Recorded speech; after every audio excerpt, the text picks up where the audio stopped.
ক্ষেত্ৰত আমি বহুত কৰিবলগীয়া আছে আৰু খেল আজিৰ তাৰিখত বহুত গুৰুত্বপূৰ্ণ কিয়নো আমাৰ অসমৰ গাঁৱৰ ভিতৰত ল'ৰা ছোৱালীৰ মাজত খুব বেয়া কিছুমান অভ্যাস সোমাই গৈছে।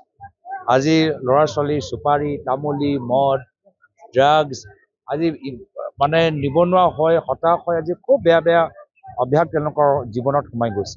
আৰু যদি এই বেয়া অভ্যাসবোৰ আমি আঁতৰাব লাগে, যদি ড্ৰাগছ মুক্ত অসম বিচাৰোঁ, যদি আমি ল'ৰা ছোৱালী বিচাৰোঁ যে তেওঁলোকে ঘাত প্ৰতিঘাত থাকিবই জীৱনত, কিন্তু তেওঁলোকে মানসিকভাৱে হাৰ যে মানি নলয়, তেতিয়াহ'লে সকলোকে খেলৰ প্ৰতি আগ্ৰহী কৰিব লাগিব। আৰু খেলৰ এই পৰম্পৰা, খেলৰ এই আদৰ্শ, খেলৰ কাৰণে ভাল পথাৰ আন্তঃগাঁথনি প্ৰশিক্ষণ কাপোৰ জাৰ্জিৰ প্ৰতিযোগিতা সকলোৰ ওপৰত আমি জোৰ দিলেহে আমি নিজৰ সমাজৰ ভিতৰত আমি নিজৰ ল'ৰা ছোৱালীখিনি তৈয়াৰ কৰিব পাৰিম যে জীৱনত ঘাত প্ৰতিঘাত হ'লেও ড্ৰাগছৰ পৰা দূৰত থাকিবা ভাই, মদৰ পৰা দূৰত থাকিবা, ছুইচাইড মেণ্টেল ডিপ্ৰেশ্যনৰ এইবোৰ চব দূৰত থাকিবা, জিম কৰা, ফুটবল খেলা, ক্ৰিকেট খেলা, ছুইমিং কৰা, লং ডিষ্টেঞ্চ কৰা, 50 মিটাৰ্ছ কৰা, যি কৰা, কিন্তু খেলৰ ওপৰত জোৰ দিয়া। যিহেতু ভাল খেলুৱৈজনক সদায় ডিচিপ্লিন হাৰ্ডৱৰ্ক ছেক্ৰিফাইচ কৰিব লাগিব। এজন ভাল খেলুৱৈক সদায় ৰাতিপুৱা 5টা বজাত উঠিয়ে তাৰ মানে নিজৰ প্ৰশিক্ষণ বা ট্ৰেইনিঙলৈ যায়। আৰু এইখিনি পৰম্পৰা এইখিনি আদৰ্শ যদি আমি নৱপ্ৰজন্মৰ মাজত লৈ যাব পাৰোঁ, তেতিয়া আমাৰ সমাজখন সুস্থ হৈ থাকিব। সেইকাৰণে য'তে খেলৰ অনুষ্ঠান থাকে তাত মই সমৰ্থন জনাওঁ আৰু এজন শুভচিন্তক হিচাপে মই বিচাৰোঁ যে খেলৰ জৰিয়তে আমি মানুহৰ মাজত যুৱকসকলৰ মাজত এটা ভাল পৰিৱৰ্তন আমি লৈ আনিম।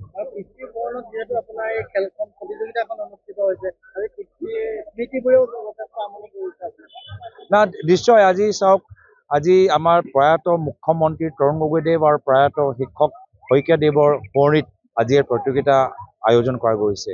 আৰু নিশ্চয় এজন শিক্ষক হিচাপে প্ৰয়াত শইকীয়াদেৱো নৱপ্ৰজন্মৰ প্ৰতি তেওঁ আগ্ৰহী আছে, নৱপ্ৰজন্মক তেওঁ কিমান পৰামৰ্শ দিছিল। আৰু অসমৰ নৱপ্ৰজন্ম য'তে যাওক সফলতা লাভ কৰক, এই ক্ষেত্ৰতো সদায় প্ৰয়াত তৰুণ গগৈদেৱ প্ৰস্তুত আছিল সমৰ্থন জনাবলৈ। কিমানজনক তেওঁলোকে সেই সময়ত সহায় কৰিছিলে, এণ্টাৰপ্ৰনৰ হওক বা ফেশ্বন ডিজাইনিঙত সোমাওক বা স্পৰ্টছৰ ক্ষেত্ৰতে হওক বা নৃত্য ক্ষেত্ৰতে হওক, কলা কৃষ্টি ক্ষেত্ৰতে হওক, প্ৰত্যেক ক্ষেত্ৰত তেওঁ বিচাৰিছে। প্ৰকৃততে এই খেলখন আমি চাহ বাগিচাৰ মাজত লুকাই থকা প্ৰতিভাবিলাক বিকাশ কৰিবৰ কাৰণে চেষ্টা কৰিছিলোঁ। এই চেষ্টাত আমি কিঞ্চিতভাৱে হ'লেও সফল কৰিছোঁ।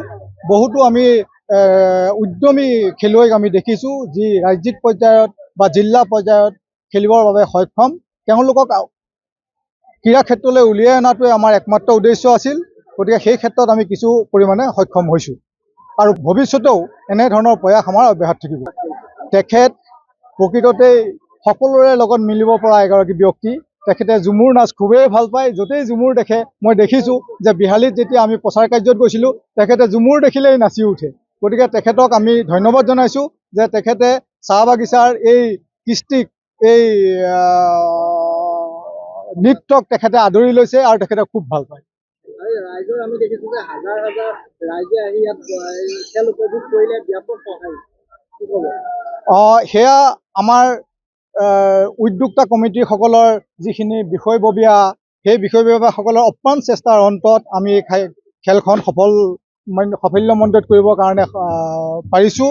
গতিকে মই আমাৰ এই ক্ৰীড়া টুৰ্ণামেণ্টৰ সকলো বিষয়ববীয়াক ধন্যবাদ জনাইছোঁ। তেওঁলোকৰ সহায় সহযোগিতাৰ কাৰণে ইমানখিনি ৰাইজ আমাৰ ইয়াত সমবেত হ'বলৈ সক্ষম হৈছে।